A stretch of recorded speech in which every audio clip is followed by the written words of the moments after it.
Mumbai police control room को एक के बाद दीगरे 3 अलग अलग नंबरों से आए धमकी भरे फोन से हंगामा मच गया है। फोन करने वाले ने दावा किया है कि मुंबई इंटरनेशनल एयरपोर्ट पर बम रखा है और कुछ ही देर में जोरदार धमाका होने वाला है।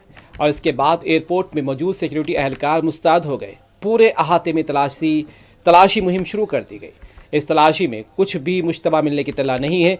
एक ऑफिसर ने बताया है कि पुलिस को जुमा की देर रात छत्रपति शिवाजी महाराज बैनुल-अक़वामी हवाई अड्डे के टर्मिनल 2 पर धमकी भरा फोन आया। इस धमकी के बाद पूरे हवाई अड्डे के अहाते में अफरा तफरी मच गई। हवाई अड्डे यानी एयरपोर्ट इंतजामिया ने अलर्ट जारी करते हुए तलाशी मुहिम शुरू कर दी, जो 3 घंटे तक चली। हालांकि जांच में कुछ भी मुश्तबा नहीं मिला। मुंबई पुलिस के कंट्रोल रूम में ये फ़ोन कॉल फर्जी साबित हुआ है। अफसर ने बताया कि एक और कॉल भी आया था जिसमें दावा किया गया था कि धमाका शाम 6:15 बजे होगा। जांच में पता चला कि दोनों फ़ोन एक ही शख्स ने किए थे और इसके खिलाफ मामला दर्ज करके आगे की कार्रवाई भी की जा रही है।